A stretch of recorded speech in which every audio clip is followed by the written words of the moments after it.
Team India మరో సవాల్కు సిద్ధమైంది. హరారేలో ఆతిథ్య జట్టు జింబాబ్వేను ఢీకొట్టబోతోంది. ఈ మ్యాచ్లోనూ టీమిండియాపై భారీ అంచనాలున్నాయి. హాట్ ఫేవరెట్ గా శుభ్మన్ గిల్ సేన ఆడబోతోంది. అయితే జింబాబ్వేను తేలిగ్గా తీసుకునే పరిస్థితి లేదు. ఎందుకంటే తొలి మ్యాచ్లో శుభ్మన్ గిల్ సేనకు షాక్ ఇచ్చింది. మరోసారి అలాంటి ఆట తీరునే ప్రదర్శించాలనుకుంటోంది. టీమిండియా మాత్రం బ్యాక్ టు బ్యాక్ విజయాల జోష్లో ఉంది.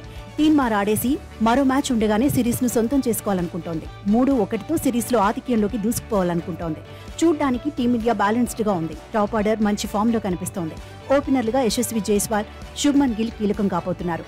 ఇద్దరు దూకుడు మీదే ఉన్నారు. కెరియర్ రెండో మ్యాచ్లోనే సెంచరీ కొట్టిన అభిషేక్ శర్మ పైన ఎక్స్పెక్టేషన్స్ ఉన్నాయి. గత మ్యాచ్లో వన్డౌన్ లో ఆడిన అభిషేక్ నాలుగో మ్యాచ్లోనూ నెంబర్ 3 ప్లేయర్ గానే ఆడే అవకాశం ఉంది. రుతురాజు గాయక్వాడ్ కూడా దూకుడు మీదే ఉన్నాడు. ఫామ్ ను కొనసాగిస్తున్నాడు. టీమిండియాకు ఆయుధంగా మారాడు. నాలుగో మ్యాచ్లోనూ చెలరేగితే జింబాబ్వే బౌలర్లకు టెన్షన్ తప్పదు.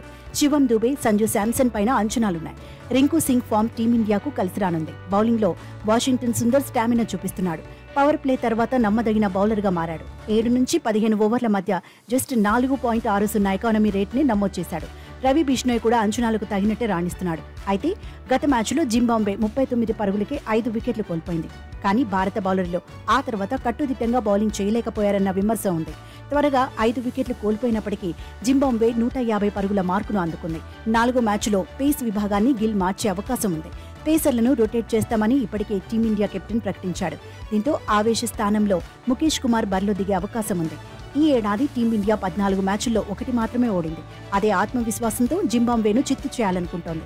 జింబాబ్వే మాత్రం తొలి మ్యాచ్లో ఆడినట్టుగా తర్వాతి 2 మ్యాచ్ల్లో చెలరేగలేకపోయింది. ఫీల్డింగ్ మరీ దారుణంగా ఉంది. రెండో మ్యాచ్లో 4 క్యాచ్లు వదిలేసింది. మూడో మ్యాచ్లో 3 క్యాచ్లు వదిలేసింది. డూ ఆర్ డై మ్యాచ్లో మాత్రం టీమిండియాకు పంచ్ ఇవ్వాలనుకుంటోంది.